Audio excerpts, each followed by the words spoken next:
JP Morgan is the largest bank in America by far, with almost $4 trillion in assets, 5,000 branches, and 250,000 employees.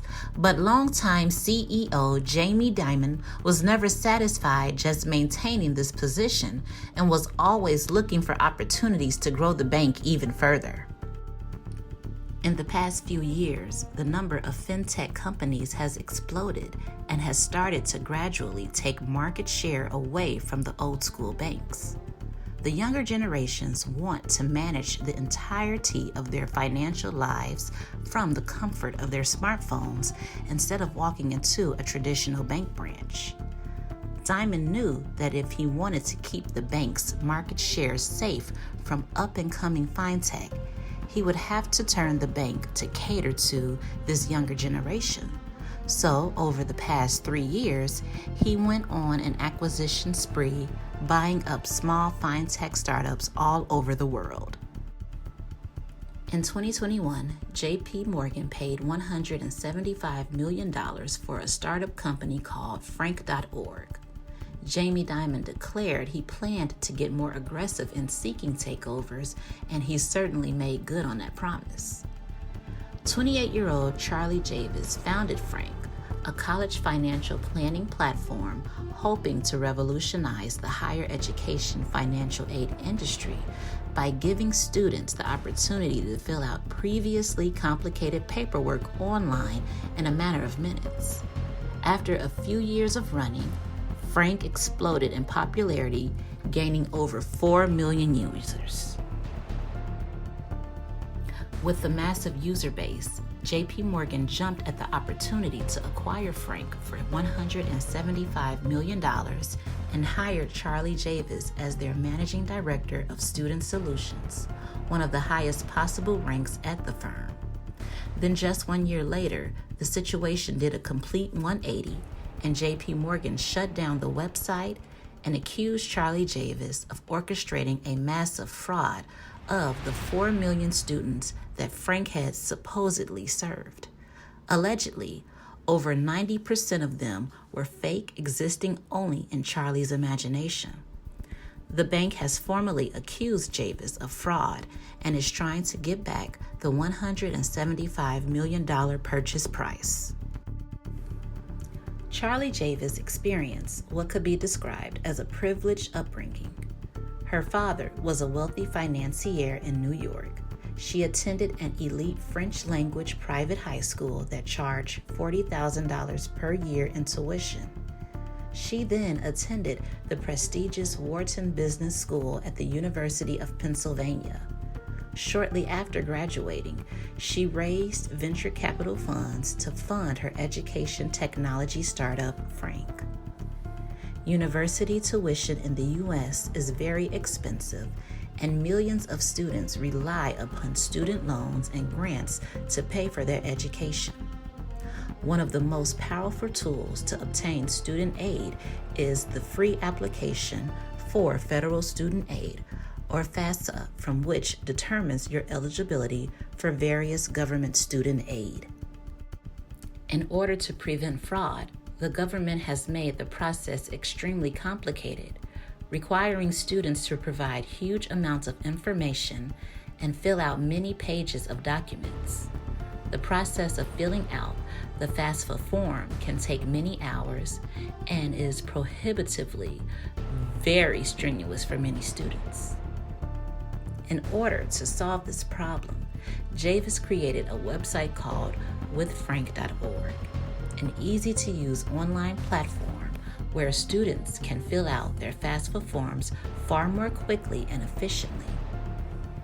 In the first few years of Frank, it grew rapidly, and Charlie's public profile consistently increased in stature.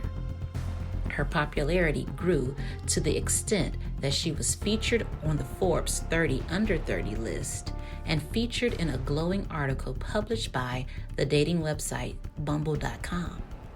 She was viewed as an up-and-coming visionary, perhaps even a female version of Steve Jobs. But there was a problem. The Frank platform offered its FAFSA filing services for free, so they weren't generating any revenue. No matter how large Frank grew, it would always be losing money as a standalone entity. The only way that Javice could turn her creation into monetary gain was to sell it to a strategic acquirer. But why would anyone want to acquire a company that doesn't generate any revenue? In 2021, Chase heard about the Frank platform, and they were very interested. University students are perhaps the single most valuable cohort of customers. If you get a Chase bank account in college, there's a good chance you'll continue to use Chase for the rest of your life purely out of habit. You'll get a Chase credit card, a Chase mortgage, and the bank could probably make tens of thousands of dollars of interest income from you over the course of your life. So even if Frank doesn't generate any revenue directly, it would still be an incredible asset to the extent that allows them to acquire new customers. In the summer of 2021, JP Morgan's investment team met with Charlie Javice numerous times to conduct due diligence on Frank. The main thing they wanted to investigate was how many students use the website. A website with 10 million users is a lot more valuable than a website with 10,000 users. According to Javice, Frank had 4.25 million unique accounts, of which 2.1 million had fully completed the form online. Given this impressive user base, JP Morgan calculated that they were willing to pay $175 million to acquire the website, or roughly $44 per user. It seemed like a pretty good deal from the bank's perspective if the lifetime value of a customer is $10,000. They would need to convert less than 1% of Frank's user base into customers to make back the acquisition costs. So they wrote the check for $175 million and hired Charlie Javice as their managing director of student solutions of Chase. The JP Morgan marketing department got to work almost immediately after making the acquisition. They started sending marketing emails to Frank users advertising Chase checking and savings accounts. However, almost immediately, they realized that something was off. The results of the email marketing campaign was disastrous. 72% of the email addresses were either inactive or never existed in the first place. Of those emails that were delivered, only 1% of them were even opened, compared to a 30% opening rate for similar campaigns. Remember, the entire reason that JP Morgan bought the company was to target Frank users with marketing campaigns for long-time revenue from interest. But given the disastrous rates, Frank was basically worthless, meaning that JP Morgan had paid $175 million for nothing. JP Morgan is accusing Javice of committing a massive and highly sophisticated fraud. Allegedly, Frank didn't have 4.2 million users. They only had 290,000. Another key fact to remember is that Frank didn't generate any revenue and was burning cash.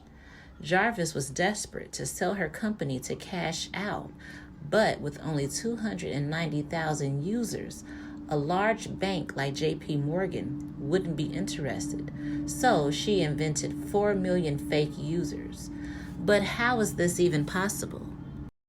As one of the largest investment banks in the world, how could JP Morgan have been tricked into buying a website with millions of fake users? During the due diligence process, JP Morgan asked Javice to provide a list of names, phone numbers, home addresses, and email addresses. Providing this data would help JP Morgan verify the authenticity of the users. Javice first said that she could not hand over the user list as this would violate the data privacy of the students. But this was just a stall tactic, as the 4 million long student list did not yet exist.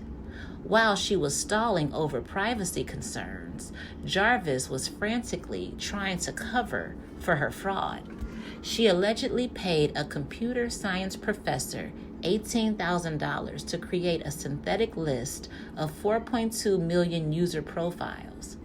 For each profile, they needed a fake name, fake phone number, fake street address, and fake email address. Names and phone numbers weren't a big problem. It's an easy process for a computer scientist to create a million John Smiths and Jane Does.